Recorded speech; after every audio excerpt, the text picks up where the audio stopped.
This is BVK TV. Watch deeply researched documental biography videos. Subscribe, like, hit the bell icon and share. अरे दीवानो मुझे पहचानो, जरा पहचानो मैं हूँ कौन। मैं हूँ डॉन, मैं हूँ Don, Don Don Don Don Don. वाह, क्या अंदाज है ना इस फिल्म का। आज भी हम उसमें खो जाते हैं और आपको भी ये देखकर लग रहा होगा आप भी गा रहे हैं डॉन वाला ये गाना।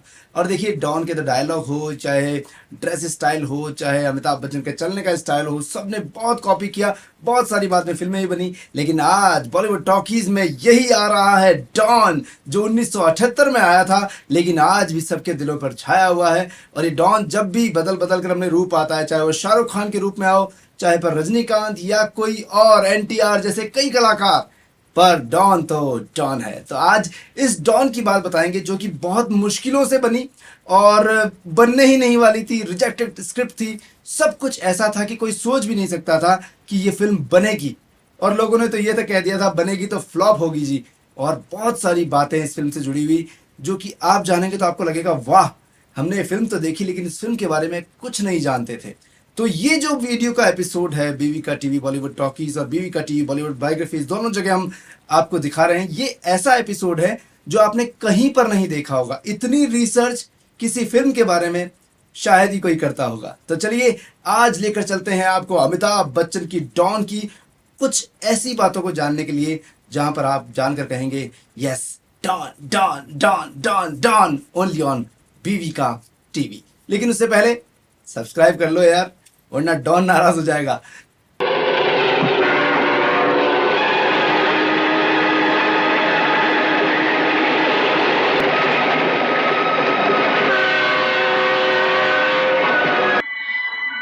डॉन को पकड़ना मुश्किल ही नहीं, नामुमकिन है।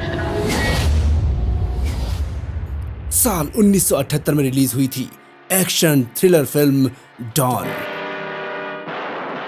इसके डायरेक्टर थे चंद्रा बारोट और स्टोरी दी थी सलीम जावेद ने। प्रोड्यूस किया नरीमन ईरानी ने। इस फिल्म में अमिताभ बच्चन के साथ साथ जीनत अमान और सपोर्टिंग रोल में प्राण, इफ्तिखार, ओम शिवपुरी और सत्येन कापू जैसे बड़े कलाकार रहे। डॉन फिल्म के निर्माता नरीमन ईरानी एक कैमरामैन थे। साल 1972 जब आया था तो उन्होंने एक फिल्म का निर्माण किया था। फिल्म का नाम था जिंदगी जिंदगी, जो कि सुनील दत्त के साथ उन्होंने बनाई थी। सुनील दत्त को साथ लेते हुए इस फिल्म की सफलता पर यकीन करते हुए नरीमन ईरानी ने अपने सारे पैसे इस फिल्म में लगाए। साथ ही साथ कर्जा भी बहुत हो गया था, लेकिन नरीमन ईरानी की किस्मत में कुछ और ही लिखा था। फिल्म बुरी तरह फ्लॉप साबित हुई और जिंदगी जिंदगी फिल्म ने नरीमन ईरानी की जिंदगी बहुत खराब कर दी। बहुत गहरे कर्जे में डुबो दिया इस फिल्म ने। अब नरीमन ईरानी ने कैमरामैन बनकर उस कर्जे को उतारने का प्रयास करना शुरू किया। फिल्म रोटी कपड़ा और मकान मनोज कुमार की जानी मानी फिल्म रही, जिसमें कैमरामैन के तौर पर काम कर रहे थे नरीमन ईरानी, लेकिन अक्सर वो अपने कर्जे से बहुत परेशान रहा करते थे। रोटी कपड़ा और मकान फिल्म में मनोज कुमार के एक शागिर्द भी उनके साथ सहायक निर्देशक के रूप में काम कर रहे थे। नाम था चंद्रा बारोट। एक दिन शूटिंग का ब्रेक था और जीनत अमान, अमिताभ बच्चन और चंद्रा बारोट सभी बैठकर कुछ बातें कर रहे थे। सबकी नज़र नरीमन ईरानी पर थी। नरीमन ईरानी बहुत परेशान दिख रहे थे और जब सबने इनसे परेशानी की वजह पूछी तो नरीमन ईरानी की बात सुनकर सबको बहुत दुख हुआ और ये समझ में आ गया कि कैमरामैन बनकर तो नरीमन ईरानी अपना कर्जा कभी नहीं उतार सकते। तब सबने नरीमन ईरानी को एक और फिल्म बनाने के लिए कह दिया और ये भी विश्वास दिलाया कि हम सब मिलकर उस फिल्म में आपका साथ देंगे। फिल्म बनाने की बात तो हो गई, पर अब पहला स्टेप फिल्म की स्क्रिप्ट होता है। फिल्म की स्क्रिप्ट दमदार लेखक की लिखी होती थी तो सफल होने के चांसेस ज़्यादा हुआ करते थे। और उस वक्त जाना माना नाम था सलीम जावेद का, जिन्होंने ज़्यादातर सफल फिल्मों की स्क्रिप्ट लिखी थी। अब नरीमन ईरानी की पत्नी का भी यहाँ पर रोल आता है। सलमा ईरानी, जो कि वहीदा रहमान की हेयर ड्रेसर हुआ करती थी, उन्होंने वहीदा रहमान के जरिए एक रिक्वेस्ट सलीम जावेद तक भिजवा दी कि एक स्क्रिप्ट हमें दे दीजिए, हमें एक फिल्म बनानी है, पर हमारे पास ज़्यादा पैसे नहीं हैं कि हम कोई मनपसंद स्क्रिप्ट आपसे ले पाएं। इसके बाद सलीम जावेद ने नरीमन ईरानी को एक स्क्रिप्ट दे दी और ये भी कहा, नरीमन साहब, ये स्क्रिप्ट हमारे पास कई दिनों से है, पर इसे कोई प्रोड्यूसर नहीं खरीद रहा। यहाँ तक कि देवानंद, जितेंद्र, प्रकाश मेहरा सब मना कर चुके हैं। आप चाहो तो इसे ले सकते हो। तब नरीमन ईरानी ने बहुत ही कम पैसों में वो स्क्रिप्ट खरीद ली। अब फिल्म की तैयारी शुरू हुई, लेकिन जब फिल्म के नाम की घोषणा की गई तो फिल्म के नाम से बहुत लोगों ने नाराज़गी जताई, क्योंकि हिंदी फिल्म सिनेमा के कई लोगों को ये नाम कभी पता ही नहीं था। डॉन नाम से वो अनजान थे। हालांकि वैसे एक डॉन को सब जानते थे और वो थी एक अंडरगारमेंट की कंपनी डॉन। अब इस बात पर काफ़ी कन्फ्यूज़न रहा कि ऐसा लचर सा नाम कैसे हमारी फिल्म का रख दिया जाए। नाराज़गी भी रही, पर लेखक ने जब ये नाम तय कर दिया था तो नरीमन ईरानी ने इसी नाम पर रहना मुनासिब समझा। साल 1974 में फिर इस फिल्म की शूटिंग शुरू हुई और 4 सालों तक डॉन की शूटिंग चलती रही। नरीमन ईरानी की ये दूसरी फिल्म थी जिसमें निर्माता के तौर पर अपना पैसा लगा रहे थे। जिंदगी तो फ्लॉप थी, लेकिन डरते डरते वो डॉन की शूटिंग भी कर रहे थे, क्योंकि कर्जा भी बहुत सारा था।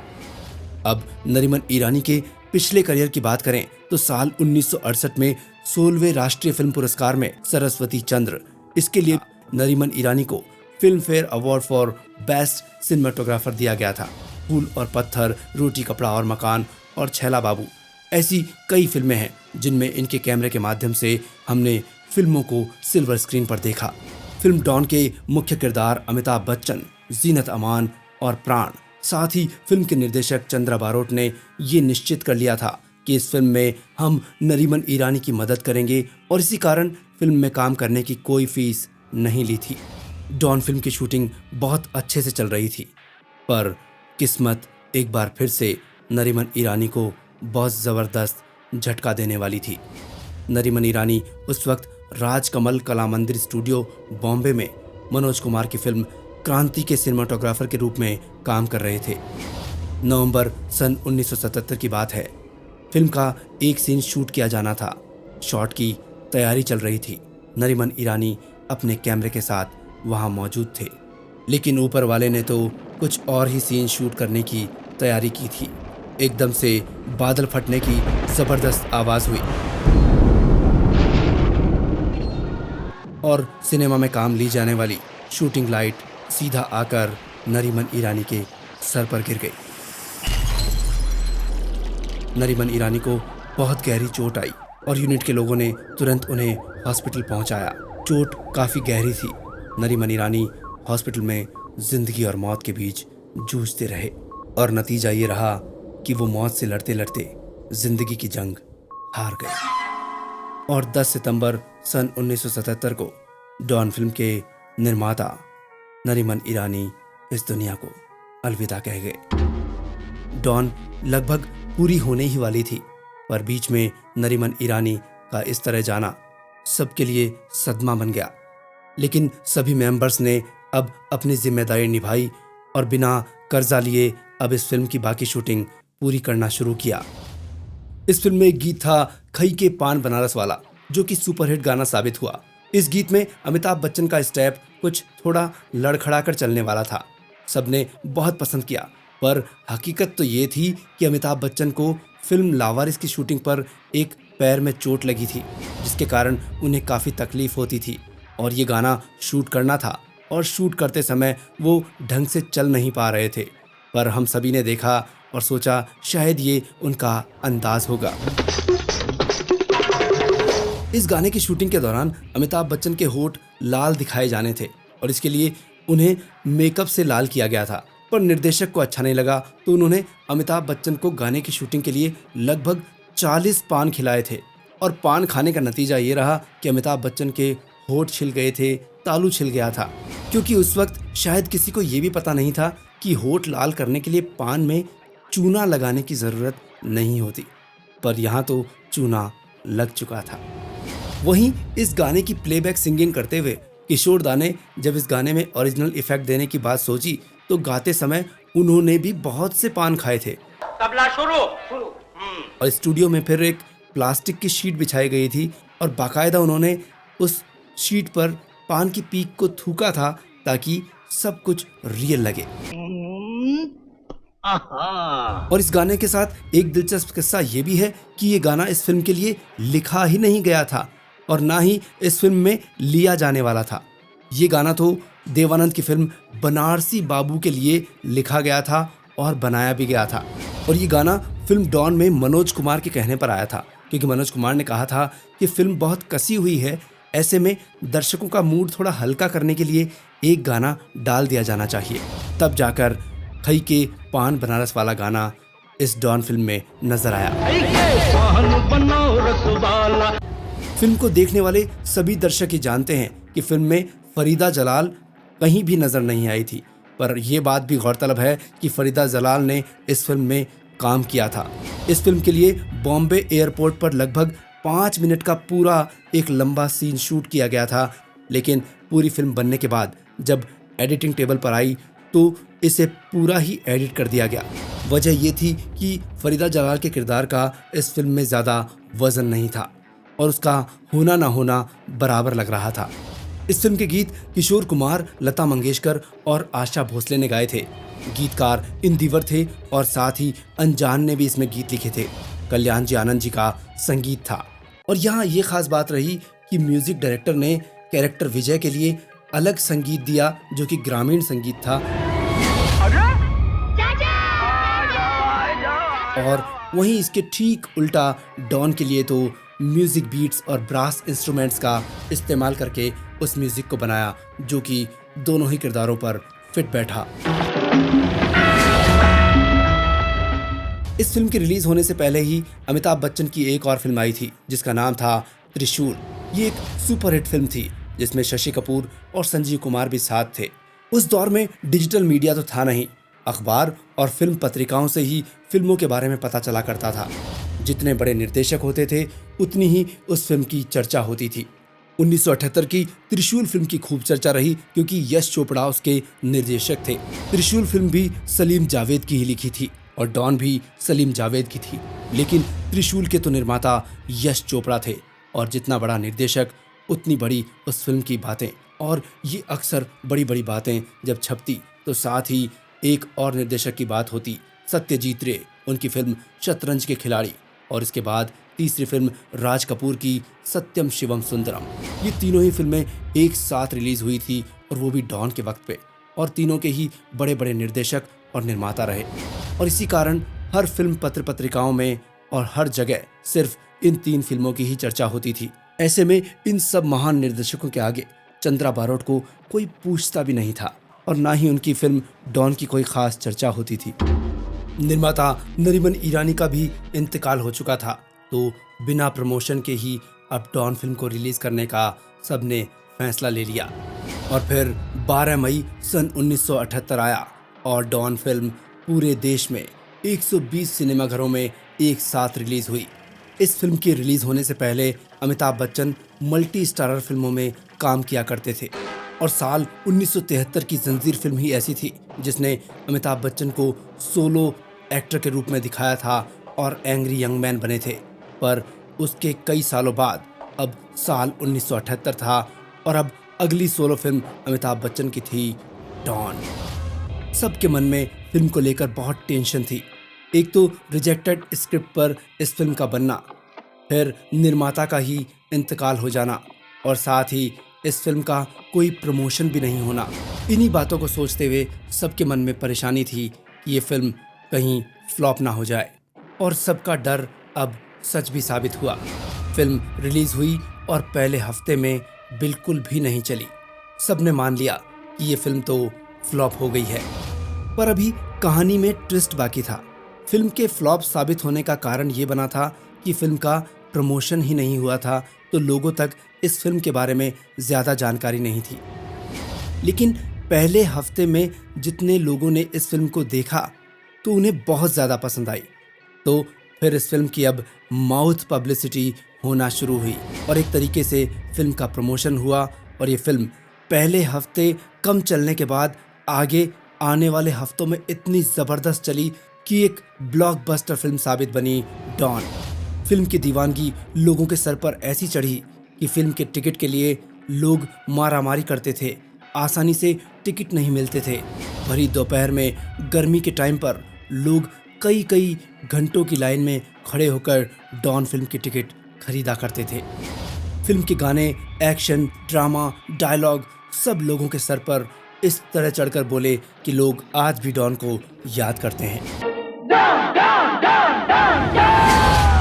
यहाँ ये बात भी गौरतलब है, भले ही डॉन फिल्म में संजीव कुमार नहीं थे, पर डॉन फिल्म में संजीव कुमार का असली नाम आता है। फिल्म के शुरू होने पर इंस्पेक्टर डिसिल्वा यानी इफ्तिखार कई स्मगलर्स का नाम लेते हैं, जिनमें से एक नाम लेते हैं हरी भाई जरीवाला का, और ये नाम संजीव कुमार का असली नाम था। वो खास नाम मैं आपको बता देता हूँ। श्याम नारंग, रंजीत ठाकुर, हरिहर जरीवाला, आत्म प्रकाश। इस फिल्म में एक गाना था जो कि हेलन पर फिल्माया गया। गाने के बोल थे, ये मेरा दिल यार का दीवाना। इस गाने की शूटिंग के दौरान फिल्म के डायरेक्टर चंद्रा बारोट और फिल्म के कोरियोग्राफर PL राज के बीच बहुत मतभेद हुए थे। राज चाहते थे कि हेलन पूरे गाने में शराब की एक बोतल लेकर डांस करे, वहीं डायरेक्टर इस आइडिया के बिल्कुल खिलाफ थे।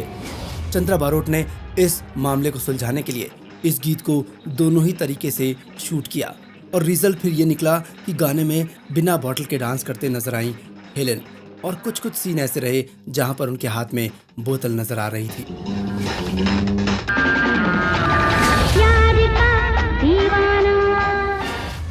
इस फिल्म में अमिताभ बच्चन और जीनत अमान की जोड़ी पहली बार सिल्वर स्क्रीन पर एक साथ नजर आई थी। हालांकि इससे पहले इन दोनों ने रोटी कपड़ा और मकान में काम तो किया था, पर दोनों के एक भी सीन साथ नहीं थे, और ना ही ये दोनों एक दूसरे के अपोजिट थे। खास बात इस फिल्म की ये भी रही कि फिल्म बनाने में पूरा खर्चा सिर्फ 70 लाख रुपए आया था, लेकिन फिल्म ने जब कमाई की तो 900% मुनाफा ज्यादा हुआ, और फिल्म ने उस वक्त 7 करोड़ रुपए कमाए थे, जो कि बहुत बड़ा अमाउंट है। डॉन फिल्म को इतनी बड़ी कामयाबी तो मिली, पर फिर भी उस साल की कमाई करने वाली तीसरी फिल्म ही बनी थी, क्योंकि मुकद्दर का सिकंदर और त्रिशूल ये दोनों ही फिल्में अमिताभ बच्चन की ही थी, और नंबर 1 पर मुकद्दर का सिकंदर थी, और नंबर 2 पर त्रिशूल फिल्म थी, और नंबर 3 पर भी अमिताभ बच्चन थे, यानी फिल्म डॉन। इस फिल्म के लिए अमिताभ बच्चन, प्राण, जीनत अमान और हेलेन ने फीस तो नहीं ली थी, पर जब फिल्म ने इतनी ज़्यादा कमाई की तो मुनाफे में से इन सभी एक्टर्स को मेहनताना भी दिया गया था। और यहाँ ये बात भी खास है कि फिल्म में अमिताभ बच्चन हीरो थे और प्राण उस फिल्म में हीरो नहीं थे, पर फिर भी प्राण की लोकप्रियता ज़्यादा थी, और इसी कारण प्राण को अमिताभ बच्चन से ज़्यादा मेहनताना दिया गया था। और यहाँ ये बात भी बताएं कि नरीमन ईरानी ने जो सोचा था कि इस फिल्म के ज़रिए मैं अपना कर्जा उतार लूँगा, ये फिल्म उस कर्जे को उतार भी चुकी थी, और उसके बाद भी लोगों को मुनाफा हुआ और नरीमन ईरानी का परिवार भी खुशहाल हो गया था। और यहाँ पर अब एक बेहद रोचक किस्सा बताते हैं, जो कि फिल्म रिलीज होने से पहले की बात है। फिल्म रिलीज होने से पहले एक लोकप्रिय पत्रकार था जो कि बहुत ज़बरदस्त अपनी राइटिंग करता था, अखबारों में उसके लेख छपते थे। तो उसने इस फिल्म को लेकर यानी डॉन को लेकर एक शोक संदेश लिख दिया, और बाकायदा ये अखबारों में छप गया, क्योंकि कारण ये था कि उस पत्रकार को पूरा यकीन था कि ये फिल्म सुपरहिट फिल्मों के आगे बिल्कुल नहीं चलेगी, ये रिजेक्टेड स्क्रिप्ट है, और यहाँ पर इस फिल्म को फ्लॉप होने से कोई नहीं रोक सकता। और यही बात सोचते हुए, एक चुटकी काटते हुए उन्होंने शोक संदेश लिख दिया था, पर ये शोक संदेश सुख संदेश बन गया, और बाद में उस पत्रकार को भी होश आ ही गया होगा कि डॉन की सफलता को पकड़ना मुश्किल ही नहीं, नामुमकिन है। फिल्म डॉन का नाम आज भी लोगों की ज़बान पर है, पर आपको ये बताएं कि मनोज कुमार ने इस नाम को बदलने की सलाह दी थी। मनोज कुमार ने कहा था कि फिल्म का नाम मिस्टर डॉन होना चाहिए, लेकिन नरीमन ईरानी ने फिल्म का नाम नहीं बदला था, और ये डॉन नाम से ये फिल्म बाद में रिलीज हुई। इस फिल्म ने दर्शकों का दिल तो जीता ही, साथ ही कुछ अवार्ड्स भी फिल्म के नाम रहे। 26वें फिल्म फेयर अवार्ड में बेस्ट एक्टर अमिताभ बच्चन को मिला। बेस्ट मेल प्लेबैक सिंगर का अवार्ड किशोर कुमार को दिया गया। गीत खाई के पान बनारस वाला के लिए। और इसी गीत के लिए कल्याण जी आनंद जी का नाम भी नॉमिनेट हुआ था, लेकिन उन्हें बेस्ट म्यूजिक डायरेक्टर का अवार्ड नहीं मिला। और इसी गीत के लिए गीतकार अनजान का नाम भी यहाँ पर लिया गया था, पर नॉमिनेशन में आकर ही रह गया और उन्हें ये अवार्ड नहीं मिला था। अगला award best female playback singer का अवार्ड आशा भोसले के नाम रहा। गीत के बोल थे, ये मेरा दिल प्यार का दीवाना। इस तरह इस फिल्म ने 3 अवार्ड जीते थे 26वें फिल्म फेयर अवार्ड्स में। यहाँ ये बात भी खास रही कि जब अमिताभ बच्चन को इस फिल्म के लिए फिल्म फेयर अवार्ड दिया जा रहा था तो उन्होंने स्टेज पर नरीमन ईरानी की पत्नी सलमा ईरानी को सम्मानित करते हुए बुलाया था और अवार्ड सलमा के हाथ में देते हुए नरीमन ईरानी का शुक्रिया अदा किया था। डॉन फिल्म के साथ इस फिल्म के कुछ डायलॉग भी हैं जो लोग आज भी नहीं भूले हैं। डॉन का इंतजार तो 11 मुल्कों की पुलिस कर रही है। डॉन का इंतजार तो 11 मुल्कों की पुलिस कर रही है, लेकिन सोनिया, डॉन को पकड़ना मुश्किल ही नहीं, नामुमकिन है। सोनिया, मुझे 2 तरह की लड़कियां पसंद नहीं आती। एक वो जो मेरे पास आने में बहुत देर लगा है, और एक वो जो बहुत जल्दी आ जाए। तुम लोग ये भूल गए डॉन जख्मी है, तो क्या फिर भी वो डॉन है। तुम लोग ये भूल गए कि डॉन जख्मी है, तो क्या फिर भी डॉन है। डॉन को पकड़ना मुश्किल ही नहीं, नामुमकिन है। अबे ओ गंजे, यहाँ किसी और को दिखाना। अबे ओ गंजे, ये आंखें किसी और को दिखाना, इतना मारूंगा सीधा हो जाएगा। डीएसपी, क्या अब मुझे ये भी बताना पड़ेगा? क्या मुझे ये भी बताना पड़ेगा कि अगर आप लोगों ने मुझे रोकने की कोशिश की तो इस लड़की की जान जाएगी? मैं मजबूर हूँ डीएसपी। गिरफ्तार होने की आदत मुझे बिल्कुल नहीं है। ये लड़की जंगली बिल्ली की तरह फुर्तीली और खतरनाक है, और मुझे जंगली बिल्लियां पसंद। उस वक्त कौन जानता था कि सलीम जावेद की लिखी इस फिल्म डॉन को इतनी भाषाओं में, अलग अलग वर्षों में, अलग अलग सालों में फिर से पेश किया जाएगा और डॉन का फ्लेवर वैसा ही रहेगा। डॉन फिल्म के कुछ रीमेक भी रहे। साल 1979 में तेलुगु फिल्म युगांधर में एनटीआर, जया सुधा और जयमिनी ने काम किया और ये डॉन फिल्म का रीमेक था। और साल 1980 में रजनीकांत भी डॉन बने थे। फिल्म का नाम बिल्ला, और ये डॉन फिल्म का रीमेक था जिसमें हेलेन भी नजर आई थी और हेलेन ने वही रोल किया था जो डॉन में कामिनी का किया था। और बिल्ला फिल्म के साथ ही रजनीकांत की भी किस्मत चमकी थी और साउथ इंडियन फिल्म स्टार्स में उनका नाम टॉप स्टार्स में आने लगा था। और रजनीकांत की इस डॉन फिल्म यानी बिल्ला फिल्म को लोगों ने फिर से हिंदी में डब कर भी देखा, जो कि साउथ की फिल्मों को अक्सर हम देखते हैं। और हिंदी में डबिंग कर बिल्ला फिल्म का नाम रखा गया था मैं इंतकाम लूंगा। साल 1986 में मलयालम फिल्म भी डॉन पर बनी। उस फिल्म का नाम रखा गया शोभराज, जिसमें मोहनलाल और माधवी ने काम किया। साल 1991 आया तो एक पंजाबी फिल्म भी आई थी जो कि डॉन का रीमेक थी। ये एक पाकिस्तानी फिल्म थी। फिल्म का नाम रखा गया कोबरा, जिसमें सुल्तान राही और नादिरा ने काम किया। साल 2006 आया। जावेद अख्तर के बेटे फरहान अख्तर ने डॉन फिल्म का रीमेक बनाया था और ये फिल्म भी सुपर डुपर हिट रही और इस फिल्म के हीरो थे शाहरुख खान। फिल्म के प्रीमियर पर निर्देशक चंद्रा बारोट को भी बुलाया गया था और डॉन फिल्म के निर्देशक चंद्रा बारोट ने आकर यही कहा था कि कालजयी फिल्मों का रीमेक नहीं बनना चाहिए। फिल्म डॉन सलीम जावेद ने ही लिखी थी। ये सलीम जावेद का बड़कपन है कि फिल्म का रीमेक बनने से पहले उन्होंने मुझसे परमिशन ली। ये कितनी बड़ी बात है।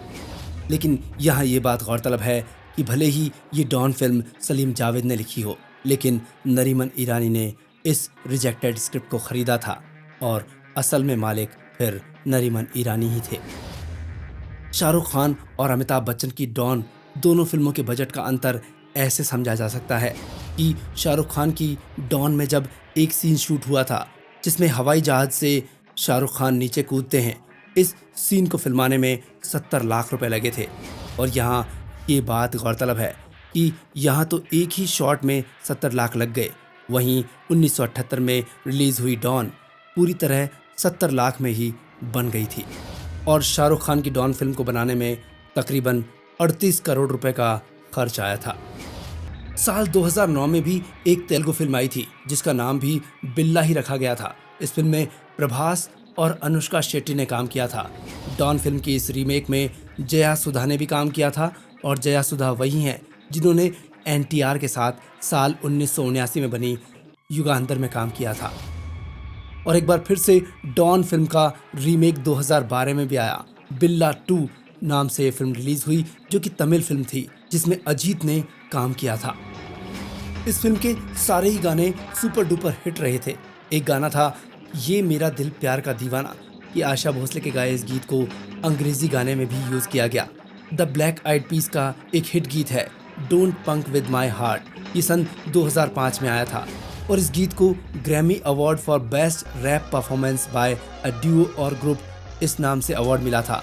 लेकिन ये गीत तो था ये मेरा दिल प्यार का दीवाना जो कि कल्याण जी आनंद जी की रचना थी और इसी कारण कल्याण जी आनंद जी को भी BMI अवार्ड से उस वक्त नवाजा गया था क्योंकि ओरिजिनली तो ये गीत कल्याण जी आनंद जी का था जिसे आशा भोसले ने गाया था। चंद्रा बारोट के निर्देशन में बनी डॉन फिल्म की बात ही कुछ और है। चंद्रा बारोट ने इस फिल्म के निर्देशन से पहले कुछ फिल्मों में असिस्टेंट डायरेक्शन का काम किया था जैसे पूरब और पश्चिम, यादगार, शोर और रोटी कपड़ा और मकान। और डॉन फिल्म उनकी निर्देशित की गई पहली फिल्म थी। इसके बाद साल 1989 में आशारिता नाम से एक बंगाली फिल्म में निर्देशन किया चंद्रा बारोट ने।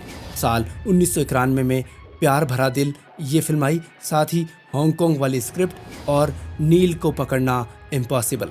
ये कुछ 4 फिल्में और रही जिनका निर्देशन चंद्रा बारोट ने किया। अब आपके मन में ख्याल होगा क्या नरीमन ईरानी का प्रोडक्शन फिर बंद हो गया था?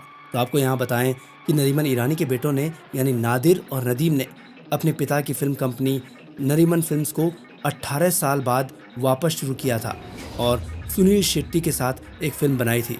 फिल्म का नाम था शस्त्र। ये साल 1996 में रिलीज हुई थी।